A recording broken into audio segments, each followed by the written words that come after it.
안녕하세요, 지식링크입니다.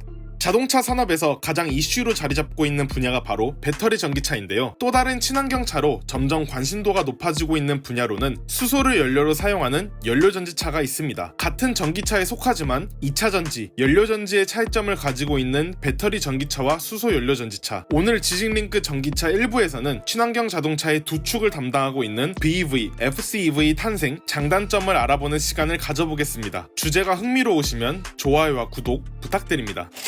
전기 자동차는 사실 내연기관 자동차보다 무려 30년 일찍 만들어졌습니다. 1832년 스코틀랜드 출신 로버트 앤더슨이 발명한 원유 전기마차가 첫 전기차인데요. 하지만 전지가 충전이 불가능한 1차 전지였기 때문에 상용화로 이루어지지 않았습니다. 여기서 잠깐, 전지는 1차 전지와 2차 전지로 나눌 수 있습니다. 1차 전지는 한 번 사용하면 더 이상 쓸 수가 없어 폐기를 해야 하지만 2차 전지는 방전 후 충전을 통해서 다시 사용 가능한 배터리를 뜻합니다. 1865년 프랑스 출신 가스통 플란테가 축전기를 개발하면서 충전이 가능한 전기차의 기술이 빠르게 발전하기 시작했습니다. 하지만 당시 배터리의 큰 단점으로 꼽히던 무거운 무게와 오랜 충전 시간을 극복하지 못했고 제작된 자동차의 최고 속도 또한 30km/h 정도로 낮았습니다. 가격 또한 내연기관 자동차보다 비싸서 부유층들이 타고 다니던 자동차로 인식되었습니다. 엎친 데 덮친 격으로 미국에서 원유가 발견이 되면서 1900년대 내연기관차의 전성기 시대가 시작되는 동시에 전기 자동차는 역사 속으로 사라지게 되었습니다. 1990년대 내연기관의 환경 문제가 세계적 이슈가 되면서 다시 전기차가 거론되기 시작했습니다. 그 이유 때문인지 1996년 미국의 GM에서 첫 양산 전기차 EV1이 출시되었습니다. 하지만 GM에서는 수익성이 낮다는 이유로 1년 만에 조립 라인을 폐쇄했습니다. 2000년대 다시 들어서 높은 원유 가격과 각 나라 정부들의 배기가스 규제가 강화되면서 수많은 자동차 회사들은 전기차 개발에 속도를 냈습니다. 경쟁력을 가지기 위해 내연기관이 가지고 있지 않는 성능과 퍼포먼스, 그 후 테슬라의 등장으로 전 세계적으로 전기차 경쟁이 시작되었으며 이제는 내연기관 자동차의 전기차로 넘어가는 시발점 단계까지 왔다고 생각합니다. 다음으로 수소 연료 전지차에 대해 알아보겠습니다. 수소차는 1966년 GM에서 6인승 밴을 개조해서 세계 첫 수소차를 발명했습니다. 최고 속도 120km/h와 한 번 충전 시 195km를 갈 수 있었지만 운전석과 조수석을 제외한 뒷부분에서는 수소 탱크와 산소 탱크, 연료 전지로 가득 이루어져 있었으며 비용 또한 어마어마해서 양산이 가능하지는 못했습니다. 그 후 꾸준한 연료전지의 단점을 해결하기 위한 연구가 세계적으로 이루어져서 자동차 대기업들은 시판용 양산차는 아니지만